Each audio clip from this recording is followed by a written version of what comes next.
Hey YouTube, Anthony here with another Tesla video. So I've had my Model 3 for about a year now. I've put 20,000 miles on it. I've supercharged plenty of times. And the biggest thing I've noticed at Superchargers is more of the new Tesla owners not understanding how Superchargers work. So in this little video, I'm going to be showing you the easiest way to tell the difference between Generation 2 and Generation 3 chargers and what you should be doing at each of those chargers.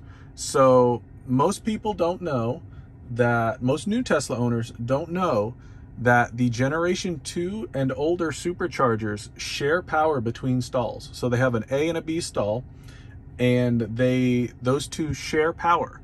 So if you are plugging in directly next to another Tesla on a Generation 2 or older charger, you're going to split the power between both of your vehicles. So you'll essentially end up charging slower. So the easiest way to tell on your Tesla if there's a Generation 3 or a Generation 2 supercharger is to simply click on it. So in this case, it is the Springfield, Virginia charger. As you can see, there's 18 stalls available. Well, if you look, it says 150 kilowatt max. So that's going to be a Generation 2 charger. As you can see, they have different times on what they charge for different rates. So try and charge, when it's off peak, so you're paying less than half. But anyhow, so that is a Generation 2 charger. So if you pull up to that charger and you see, a multiple stalls available, don't park directly next to another Tesla. Try and park further away. Now, you might be wondering, well, how do I tell what a Generation 3 is? So I believe over here in Vienna, Virginia, you can see it's 8 stalls available, or 8 stalls, 3 stalls available. It is a 250 kilowatt charger. So at any of the Generation 3 superchargers, they also have a skinnier cable. So once you pull up, you'll probably be like, man, this cable's a lot skinnier. But anyway, at any of the Generation 3 superchargers, you can park 8 full Teslas in there, 8 completely max out that supercharger, and every single Tesla is going to be getting the maximum amount of power, which is up to 250 kilowatts if you're on a Model 3 or Model Y. And then I forgot what the S and the X are limited to, the older ones, that is.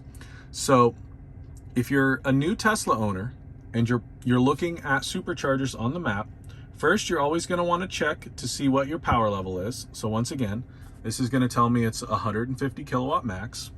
This one is 250, so it's Generation 3. Let's go ahead and take a peek at this one. 250, so once again, Generation 3. And then I believe over here, this one is only 72 kilowatt max. So that is basically like a Generation 2, but half the power. It is, I believe they call them urban chargers. They're few and far between. You're not going to see many of those. You'll probably see them a lot in parking garages in really dense areas.